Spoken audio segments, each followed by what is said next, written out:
Social Security, a program that touches nearly every American's life. But have you ever wondered where it came from, how it works, and whether or not it's sustainable? Today, we're going to dive into the origins of Social Security, why it was created, and the harsh truth about its current state. Stick around because we'll also discuss why Social Security kind of looks like a Ponzi scheme. To understand Social Security, we need to go back to the 1930s, during one of America's darkest periods, the Great Depression. Unemployment soared, banks failed, and millions of Americans lost their savings. Poverty among the elderly was especially devastating, with no safety net to help protect them. Enter President Franklin D. Roosevelt. In 1935, FDR signed the Social Security Act into law as a part of the New Deal, a series of programs aimed at lifting the nation out of economic despair. Social Security was revolutionary, a federal system of retirement benefits funded by payroll taxes on workers and employees. The idea behind Social Security was simple: provide financial security for the most vulnerable Americans. At the time, elderly individuals often relied on family or charity for support, but the economic collapse made those traditional safety nets unreliable. We can never insure 100% of the population against 100% of the hazards and vicissitudes of life, but we have tried to frame a law which will give some measure of protection to the average citizen. Initially, Social Security was framed as an emergency measure to address the immediate crisis of widespread poverty among seniors, but the program's architects, including FDR, envisioned a long-term solution. They believed that a permanent system of retirement benefits would provide stability and prevent future crises. But like the great Milton Friedman said, nothing is so permanent as a temporary government program. On paper, Social Security sounds straightforward. Workers pay into the system through payroll taxes, and those funds are used to pay retirees, survivors, and the disabled. But there's a catch. Social Security doesn't actually save or invest your money. Does that sound familiar? Instead, it relies on current workers to fund current retirees. Ponzi scheme, excuse me. This is where the comparison of a Ponzi scheme comes in. In a Ponzi scheme, returns to earlier investors are paid using money from new investors, not from profits. Similarly, Social Security pays out benefits to today's retirees using taxes collected from today's workers. The system only works as long as there's a growing base of workers to support the retirees. Let's take a look at the direct similarities between Social Security and a Ponzi scheme. Reliance on new participants. Social Security depends on taxes from current workers to pay the benefits to retirees. Without a steady influx of new taxpayers, the system falters. A Ponzi scheme relies on new investors to provide returns to the earlier ones. If recruitment slows, the scheme collapses.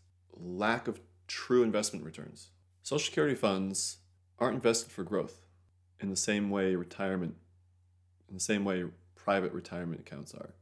The money goes directly to current beneficiaries. Ponzi schemes don't generate legitimate returns. They simply redistribute new investors' funds. Unsustainable without growth. Social Security was built for the growing workforce. As birth rates decline and the workforce shrinks relative to retirees, the system becomes unsustainable. Ponzi schemes require constant growth. The moment new investments slow, the scheme collapses once again. Intergenerational transfer of wealth. Social Security involves a transfer of wealth from younger generations to older ones. Ponzi schemes transfer wealth from later participants to newer ones. Sounds pretty much the same to me. Although Ponzi schemes are not mandatory. So actually, I would say Ponzi schemes are the better deal because you aren't forced or coerced into participating in one. Social Security is the same thing, it just forces you to do it. And that's through the threat of violence, which the government has a monopoly on. The welfare state is merely a method for transforming the market economy step by step into socialism. Now, here's the key difference. Social Security is a government-run program and transparent about its structure. A Ponzi scheme is a private fraud designed to deceive its investors. Still, the structural similarities are pretty hard to ignore. All right, then we have the population problem. Social Security was designed for a world where the population was continually growing. Back in 1935, there were about 42 workers per retiree. Do you want to know what the number is now? 2.7 workers per retiree, and shrinking. With fewer workers and longer life expectancies, Social Security's math just doesn't add up. The program has already reached the point where it's paying out more benefits than it's taking in through taxes. The trust fund that's supposed to fill this gap is projected to run out of money by the mid-2030s. But if you actually look at the numbers, it keeps sliding closer to the 2030s. So we'll see how that goes. Now let's talk about, what does Social Security cost you? Social Security takes about 12.4% of your income, half from you and half from your employer. For most Americans, that's one of the largest taxes they pay. And what do you get in return? Studies show that most people will receive far less in benefits than what they paid into the system, especially younger workers.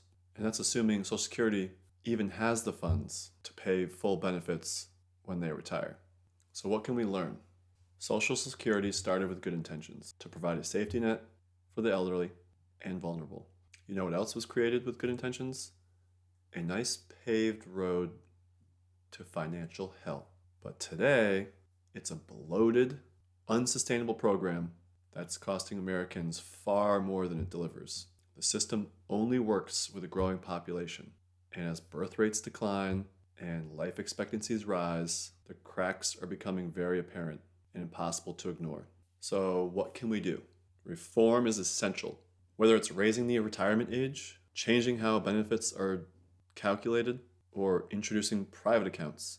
There's a lot of things we can try besides kicking the can down the road. But one thing is clear. The status quo is not working. Social Security was born out of crisis, but now is a crisis itself. What do you think? Is it time to reform Social Security? Or should we consider alternative systems altogether? Drop your thoughts in the comments below. And don't forget to like, subscribe, and hit that notification bell for more deep dives into economic topics like this. Until next time.